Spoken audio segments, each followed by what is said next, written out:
Hello everyone. तो पिछले video में हमने देखा कि कैसे हम सभी डबल इंटीग्रेशन का यूज़ करके एरिया अंडर गिवन कर्व्स हम सभी फाइंड आउट कर सकते हैं। इस वीडियो में आज हम सभी ये जानने का कोशिश करेंगे कि अगर हमें कोई एक प्लेन पे कोई एक फिगर गिवन है और अगर उसको हम लोग रोटेट करते हैं किसी एक गिवन एक्सिस के लोग, तो वो जो रोटेशन के बाद एक सॉलिड बनेगा और उस सॉलिड का वॉल्यूम कितना होगा ये हम सभी को फाइंड आउट करना है। एग्जाम्पल के लिए जैसे अगर सपोज करें कि हमें कोई एक सर्कल गिवन है ना, और अगर उस सर्कल को हम क्या करें किसी एक एक्सिस के अबाउट उसको हम रोटेट करें। जैसे इसको आप सभी ऐसे समझ सकते हो, जैसे आप सभी क्लास 12th में सोलेनोइड्स के बारे में पढ़े होंगे, है ना। तो अगर हम सोलेनोइड होता क्या है कि तो किसी भी एक सिलेंड्रिकल ऑब्जेक्ट के ऊपर में हम सभी जब इंसुलेटेड कॉपर वायर को वाउंड करते हैं ना, तो एक स्प्रिंग टाइप का स्ट्रक्चर बनता है। और वही स्प्रिंग को अगर हम गोल कर दें, है ना, तो वो एक तरह का स्ट्रक्चर बनेगा जिसको हम टॉरस कहते हैं, है ना। इस टाइप का शेप होता है वो, ठीक है। ये एक ट्यूब है, ये एक ट्यूब है। आप लोग इसको ऐसे समझ सकते हो, जैसे अगर हम एक सर्कल को, है ना, एक सर्कल को क्या करें इस एक्सिस के अबाउट अगर इसको हम रोटेट करें, है ना, इस एक्सिस के अबाउट अगर हम इसको रोटेट करें तो हमको ये एक इस टाइप का टॉरस मिलेगा, है ना। तो हमें रोटेशन के बाद जो मिलता है सॉलिड, उस सॉलिड का वॉल्यूम हम सभी कैसे फाइंड आउट कर सकते हैं, यही इस वीडियो में आज हम सभी जानेंगे। तो डबल इंटीग्रेशन का यूज़ करके हम सभी फाइंड आउट कर सकते हैं। तो चलिए पहले हम लोग क्या करते हैं, जो भी फॉर्मूला होता है इसके रिगार्डिंग, है ना, उसको ईजाद करते हैं। हम सभी खुद से इसको बनाने का कोशिश करेंगे। तो इसके लिए आप सभी ये समझो कि जो वॉल्यूम होता है, वॉल्यूम का फॉर्मूला क्या होता है, तो वॉल्यूम इज इक्वल टू होता है एरिया इंटू हाइट, है ना। ये आप सभी को पता होगा। वॉल्यूम इज इक्वल टू होता है बेस का जो भी एरिया है इंटू हाइट। अब सपोज करें कि कोई एक रैंडम सा ऑब्जेक्ट है, एग्जांपल के लिए अगर सर्कल ही है, कोई जरूरी नहीं है कि यहाँ सर्कल ही हो, है ना, कोई सा भी रैंडम सेट, कोई एक प्लेन पे गिवन है ये फिगर, ये एक्स वाई प्लेन पे है सपोज करें, है ना। और हमको क्या करना है कि इस एक्स एक्सिस के अबाउट, है ना, एक्स एक्सिस के अबाउट इसको अगर हम सभी को क्या करना है रोटेट करना है ना। तो सपोज करें कि यहाँ पे एक छोटा सा एरिया एलिमेंट हम सभी कट करते हैं, जो कि जिस एक्सिस के अबाउट हम सभी को रोटेट करना है ना, उस एक्सिस से कितना दूरी पे है, सपोज कर रहे हैं कि ये वाई दूरी पे है, ठीक है। तो अगर हम सभी को वॉल्यूम चाहिए तो वॉल्यूम के लिए क्या करना पड़ेगा, हम सभी को पहले एरिया लिखना पड़ेगा और हाइट लिखना पड़ेगा, ठीक है। तो एरिया तो कौन सा होता है, बेस एरिया, है ना। तो ये बेस एरिया क्या होगा, D Y into D X. तो हम सभी को छोटा सा एरिया मिल गया जिसका वैल्यू कितना है, D X into D Y है। अब इसका हाइट का बात करें तो स्टूडेंट देखो, आप सभी इसको एक बार विजुअलाइज करके देखना, है ना। अगर हम इसको इस एक्सिस के अबाउट ऐसा रोटेट कर रहे हैं ना, इसको ऐसा रोटेट करते हैं, तो यहाँ पे जो छोटा सा एलिमेंट हमने इसको काट के रखा है, ये एलिमेंट पे क्या करेगा, रोटेट करेगा, है ना। अगर इसको हम एक कंप्लीट रिवॉल्यूशन पूरा करें, मतलब कि 360 डिग्री पूरा करें, 2 पाई रेडियन, है ना, तो क्या होगा, ये बेस एरिया तो वही रहेगा ना, लेकिन इसमें से ये जो 2 पाई और ये जो रेडियस वाई हम सब ने माना है ना, उतना लेंथ का हम सभी को एक ट्यूब मिलेगा। आप सभी को समझाता हूँ, कोशिश करता हूँ समझाने का, ठीक है। हालांकि इसको विजुअलाइजेशन करना थोड़ा सा दिक्कत हो सकता है। जैसे समझे, इसको अगर हम ऐसा पाई डिग्री रोटेट किए हैं ना, सॉरी पाई रेडियन रोटेट किए हैं, तो इस तरह का स्ट्रक्चर हम सभी को मिलेगा। इसको ऐसे कर देते हैं ना, इस तरह का हम सभी को क्या मिलेगा, एक ये ट्यूब ही हम सभी को देखने को मिलेगा, ठीक है। और ये छोटा सा एलिमेंट, एरिया एलिमेंट है, उसके करस्पॉन्डिंग हम सभी वॉल्यूम निकालने का कोशिश कर रहे हैं। बाद में तो जोड़ देंगे पूरे सॉलिड के लिए, तो हम सभी के आंसर आ जाएगा। तो हम लोग क्या करने वाले हैं, इसका बेस एरिया हम सभी को पता है D X into D Y है, और इसका हाइट कितना होगा, अगर इसको हम एक पूरा चक्कर पूरा करें तो वो होगा 2 पाई और जो भी रेडियस हम सब ने मान के रखा है, ठीक है। तो क्योंकि हम इसको एक्स एक्सिस के अबाउट रोटेट करा रहे हैं, तो ये रेडियस का रोल प्ले करेगा। मतलब इसका जो हाइट होगा, हाइट क्या होगा, 2 पाई और जो भी यहाँ पे ये हम सब ने डिस्टेंस मान रखा है, मतलब कि वाई, ठीक है। तो वॉल्यूम का फॉर्मूला क्या हो जाएगा, तो वॉल्यूम का फॉर्मूला था एरिया इंटू हाइट, और एरिया हम सभी को क्या मिल चुका है, D X into D Y. और यहाँ पे हाइट क्या मिल चुका है, 2 पाई इंटू वाई। तो यहाँ पे लिख देंगे 2 पाई इंटू वाई, है ना। और क्योंकि यहाँ पे छोटा सा एरिया है, हमको पूरे एरिया में ये मतलब सेम वॉल्यूम निकालना है, जिसको क्या करेंगे, डबल इंटीग्रेट कर देंगे, ठीक है। और यहाँ पे प्रॉपर लिमिट हम सभी पुट करके क्वेश्चन इवैल्यूएट करते हैं। तो अगर कोई भी सॉलिड को हम सभी रोटेट करते हैं ना, ठीक है, तो उसके बाद जो भी हम सभी को सॉलिड मिलता है तो उस सॉलिड का वॉल्यूम हम सभी इस फॉर्मूला से फाइंड आउट कर सकते हैं। तो इससे रिलेटेड चलिए कुछ क्वेश्चन सोल्व करते हैं तो आप सभी को कुछ ज़्यादा समझ में आए। तो ये हम सभी का फर्स्ट क्वेश्चन है, find the volume of the torus, है ना। ये टोरस किसको कहते हैं, तो आप सभी टोरॉइड पढ़े हो गए, है ना। सोलेनॉइड का जो उसको अगर हम लोग सर्कुलर शेप दे देते हैं तो वो जो एक सॉलिड बना है ना, एक्चुअली में अगर आप सभी विजुलाइज करो, सर्कल को रोटेट करेंगे ना तो एक पाइप टाइप का गोल सा स्ट्रक्चर बनेगा जिसको टोरस कहते हैं। तो हम सभी को ये एक सर्कल गिवन है, X square plus Y square is equal to 4। देख सकते हैं इसका ओरिजिन जो है वो क्या है, वो है इसका जो सेंटर है वो है ओरिजिन, है ना। और इसका रेडियस कितना है, तो इसका रेडियस है 2 यूनिट का, क्योंकि इसका यहाँ पे 4 दिया गया। और हम सभी को क्या करना है, ये जो सर्कल है ना इसको हम सभी को रोटेट करना है एक लाइन के about x is equal to 3, है ना। तो ये x इज इक्वल टू 3 के अबाउट क्या करना है, हम सभी को इसको रोटेट करना है। रोटेट करने के बाद जो भी हम सभी को एक सॉलिड जनरेट होकर के मिलेगा जिसको कि टोरस कहते हैं, उसका हमें सभी को क्या करना है, उसका वॉल्यूम फाइंड आउट करना है, ठीक है। तो हम सभी को पता है कि जो वॉल्यूम होता है उसका फॉर्मूला क्या होता है, डबल इंटीग्रेशन, और यहाँ पे क्या रखते हैं, जिस भी डिस्टेंस पे निकाल रहे हैं। तो देखो हम सभी को इस एक्सिस के लोग निकालना है ना, तो यहाँ पे हम छोटा सा एरिया एलिमेंट लेंगे जो कि कितने दूरी पे होगा। तो सपोज कर रहे हैं कि इसका जो कोऑर्डिनेट है वो है x, y, है ना। तो ये डिस्टेंस कितना होगा यहाँ से लेकर के यहाँ तक, तो यहाँ से यहाँ तक x है ना, सॉरी 3 है, 3 में से x माइनस करेंगे तो यहाँ पे होगा 3 माइनस एक्स। तो यहाँ पे y के प्लेस पे लिखना पड़ेगा 3 माइनस एक्स, और साथ में 2 पाई लिखते हैं, फिर dx इंटू dy लिखते हैं। अब यहाँ पे लिमिट पुटअप करना है ना। तो सबसे पहले किसका लिमिट पुटअप करेंगे, यहाँ पे एंगल तो यहाँ पे दे दिया गया है 2 pi into dx into dy, है ना। अगर इसको आप सभी इस इंटीग्रेशन को सोल्व करना चाहते हो तो आप सभी इसको सोल्व कर सकते हो यहाँ पे प्रॉपर लिमिट लेकर के, है ना। आप सभी देखो कि X square plus Y square is equal to 4 दिया गया है। तो आप सभी पहले यहाँ पे y का लिमिट लिखो या फिर x का, इससे कोई फर्क नहीं पड़ता, है ना। तो y इज इक्वल टू हो जाएगा plus minus root under 4 minus X square. मतलब y का जो लोअर लिमिट होगा वो होगा minus root under 4 minus X square, इसका अपर लिमिट होगा प्लस 4 माइनस एक्स स्क्वायर, ठीक है। ये y का लिमिट हुआ। और x का लिमिट क्या होगा, तो x 0 से लेकर के 2 तक वेरी कर रहा है ना। अगर इस इंटीग्रेशन को सोल्व करोगे तो आंसर आएगा, हम सभी को पता है। लेकिन ये इंटीग्रेशन थोड़ा सा क्या बोलते हैं, थोड़ा सा लेंदी हो जाएगा, है ना। सोल्व कर सकते हो आप सभी, लेकिन फिर भी हम लोग इसको सोल्व इससे नहीं करेंगे, हमको पोलर कोऑर्डिनेट ज़्यादा अच्छा लगता है ना। हमने सीखा भी था। अगर आप सभी ये पोलर कोऑर्डिनेट्स में कैसे इंटीग्रेशन परफॉर्म करते हैं ये नहीं पता, तो हमने प्रॉपर इसका प्लेलिस्ट बना के रखा है, जैकोबियन के हेल्प से कैसे हम सभी चेंज ऑफ वेरिएबल करते हैं, ठीक है। और बहुत सारे मेथड्स हमने पढ़ा है डबल और ट्रिपल इंटीग्रेशन को इवेलुएट करने से के रिलेटेड। तो हम सभी इस क्वेश्चन को क्या करेंगे, पोलर कोऑर्डिनेट से सोल्व करेंगे। इसको भी सोल्व करोगे आप सभी तो आंसर आ जाएगा, है ना। तो पोलर कोऑर्डिनेट के लिए आप सभी को याद हो कि जो एरिया एलिमेंट होता है उसको क्या लिखते हैं, r d थीटा, है ना। और x को लिखते हैं क्या, r कोस थीटा, और y को क्या लिखते हैं, r साइन थीटा, है ना। तो चलिए ये जो इंटीग्रेशन इसको हम सभी क्या करते हैं, पोलर कोऑर्डिनेट्स में चेंज करके लिखते हैं। तो यहाँ पे क्या है 3 माइनस एक्स, तो हम क्या लिख सकते हैं इसको, x को लिख सकते हैं r कोस थीटा, है ना। और dx dy को क्या लिख सकते हैं, dx dy को लिख सकते हैं r dr d थीटा। और यहाँ पे 2 पाई कॉन्स्टेंट है ना, तो 2 पाई को बाहर कर देते हैं। अब यहाँ पे पहले r का लिमिट लिखते हैं। तो r का लिमिट देखो आप सभी, r 0 से लेकर के 2 वेरी कर रहा है ना। और थीटा तो यहाँ पे लिख देते हैं 0 to 2, और थीटा वेरी कर रहा है 0 से लेकर के कितना, 2 पाई, है ना, ठीक है। अब इसको सॉल्व करते हैं, यही हमारा आंसर हो जाएगा।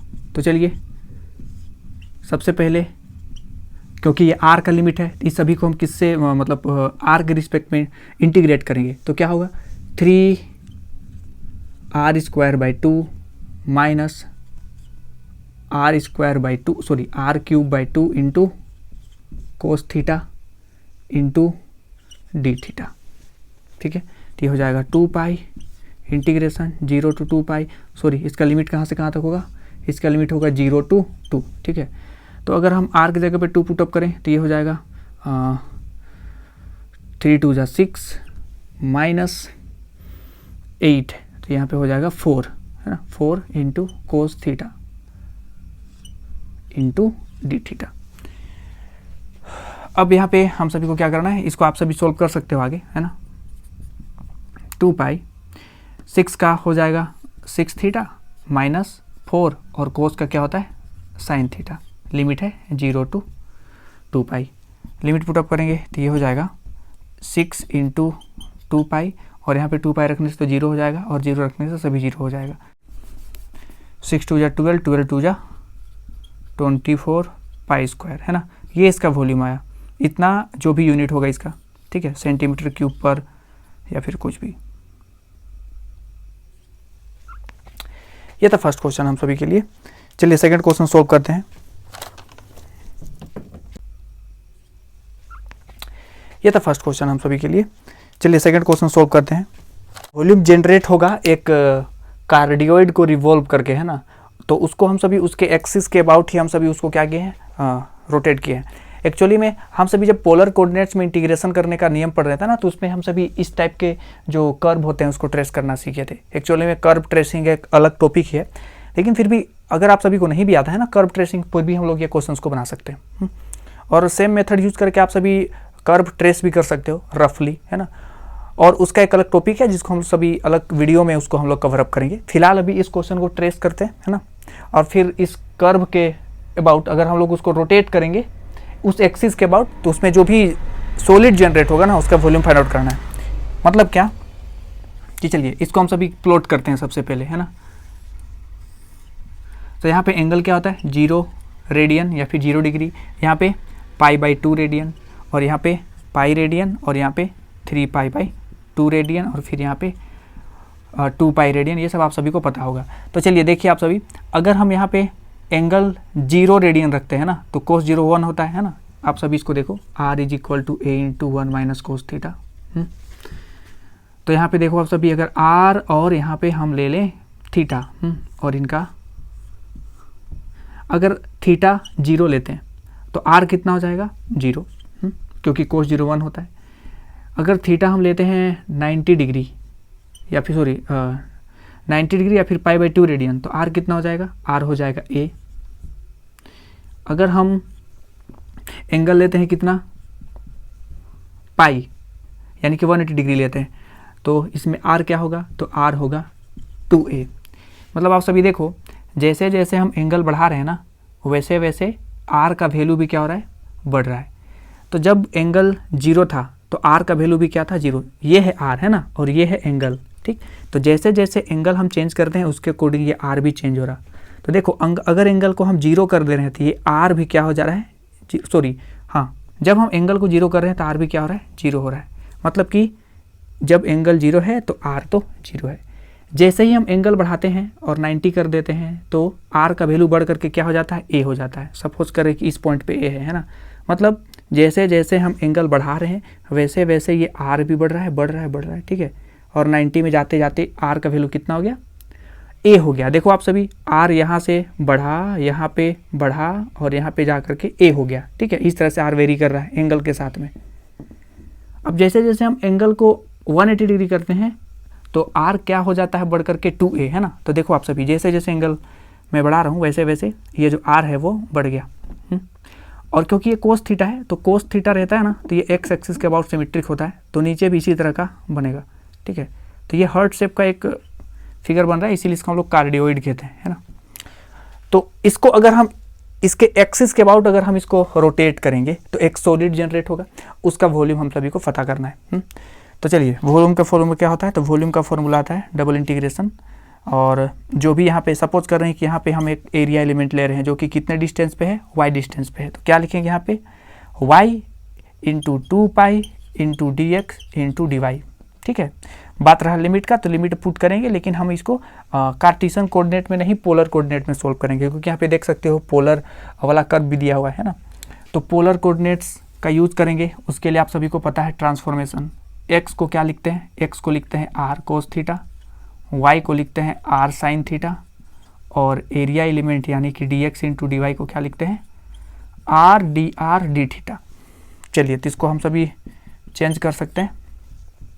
y को क्या लिखेंगे, y को लिखेंगे r sin थीटा, 2 पाई तो कांस्टेंट है, इसको तो बाहर रख सकते हैं, डी एक्स डी वाई को क्या लिख सकते हैं, आर डी आर, यानी कि R square D R into D theta. ठीक है, लिमिट यहाँ पे पुट किया जाए तो आर का लिमिट है 0 टू, देख सकते हो आर का वैल्यू कितना है, यहाँ पे 0 शुरू होकर के ए इंटू 1 माइनस कोस थीटा, या होगा ए इंटू 1 माइनस कोस थीटा।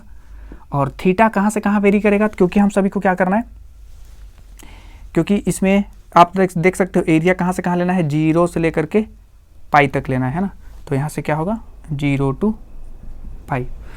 अगर इसको सोल्व करेंगे तो हम सभी का आंसर मिल जाएगा। चलिए सोल्व करते हैं। तो ये होगा 2 पाई 0 टू पाई, और क्योंकि हम इसको आर के रिस्पेक्ट में इंटीग्रेट करना चाहते हैं तो साइन थीटा तो एज इट इज रहेगा, और आर का स्क्वायर क्या हो जाएगा, आर टू द पावर 3/3, जिसका लिमिट है 0 to A into 1 minus cos theta. ठीक है, और यहाँ पे क्या रहेगा, यहाँ पे रहेगा डी थीटा, क्योंकि आर के रिस्पेक्ट में हमने इसको इंटीग्रेट कर डाला है। यहाँ पे समझ में आया आप सभी को कि 0 से लेकर के हमने पाई क्यों लिया। ठीक है, यहाँ पे ये तो है आर का, है ना, ये आर का लिमिट है। यहाँ पे एंगल देख सकते हो हम सभी, यहाँ पे 0 एंगल से लेकर के कितना तक लिए, यहाँ पे पाई तक लिए हैं, क्योंकि हम सभी को ऊपर वाला हिस्सा ही चाहिए, क्योंकि ऊपर और नीचे दोनों तो सेम है ना, तो इसीलिए हम सभी ऊपर वाला हिस्सा ही लिए हैं, इसीलिए 0 से पाई यहाँ पे लिमिट दिया गया है एंगल के लिए, है ना, 0 से 2 पाई लिमिट हमने नहीं लिया। चलिए इसको आगे सोल्व करते हैं। तो यहाँ पे कुछ बचपन वाला मैथ्स है, ठीक है, तो इसको आप सभी सोल्व कर सकते हो आई होप। तो r का पावर 3 है, तो यहाँ पे लिमिट पुटअप करेंगे। ठीक है, तो a हो जाएगा यहाँ पे, तो a का क्यूब उसको बाहर निकाल सकते हैं, तो 2 pi a cube by 3 integration 0 to pi, और यहाँ पे मिल रहा है sine theta into 1 minus cos theta का whole cube into D theta. ठीक है, अब इसको कैसे सोल्व किया जाए, तो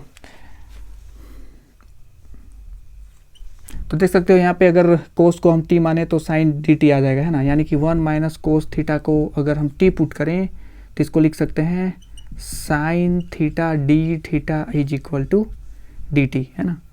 मतलब अगर हमको इंटीग्रेट करना हो 1 minus cos theta to the power 3 into sine theta D theta, तो देख सकते हो आप सभी, इसको अगर t मानेंगे तो ये डी टी हो जाएगा ना, तो इसको लिख सकते हैं 1 minus cos theta to the power 4/4, मतलब ये इंटीग्रेशन जो है वो क्या बन जाएगा 2 पाई a क्यूब बाई 3। यहाँ पर अगर इसको हम इंटीग्रेट कर डालें तो इसको लिख सकते हैं, इस पूरे का आंसर कितना हो जाएगा 1 माइनस कोस थीटा बाई 4, इसका होल पावर कितना 4, और लिमिट होगा 0 टू पाई। अगर इसमें हम लिमिट पुटअप करें तो ये आएगा 2 पाई a क्यूब बाई 3। अगर आप सब यहाँ पे पाई पुटअप करो तो ये हो जाएगा -1, है ना, तो -1 और यहाँ पे +1, यानी कि 2/4 आ जाएगा, और 2 टू दी पावर 4 इसको लिख सकते हैं ऐसा 2 टू दी पावर 4/4, और अगर यहाँ पे थीटा के जगह पे 0 पुट करेंगे तो वो पूरा 0 हो जाएगा। तो ये हम सभी का आंसर आया, है ना। इसको सोल्व करें तो 2 2 जा 4 और यहाँ पे 3, यानी कि 8/3 पाई a क्यूब, ये आया वॉल्यूम हम सभी को।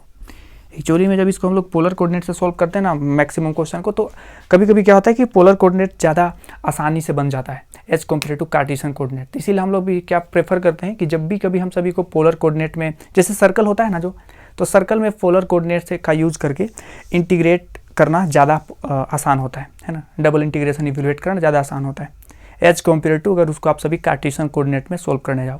और यहाँ तो दिख भी रहा था कि यहाँ पे पोलर कोऑर्डिनेट ही दिया गया है ना, इसीलिए हम सब ने जो डबल इंटीग्रेशन सोल्व करने का मेथड था वो हमने पोलर कोऑर्डिनेट से यूज़ किया।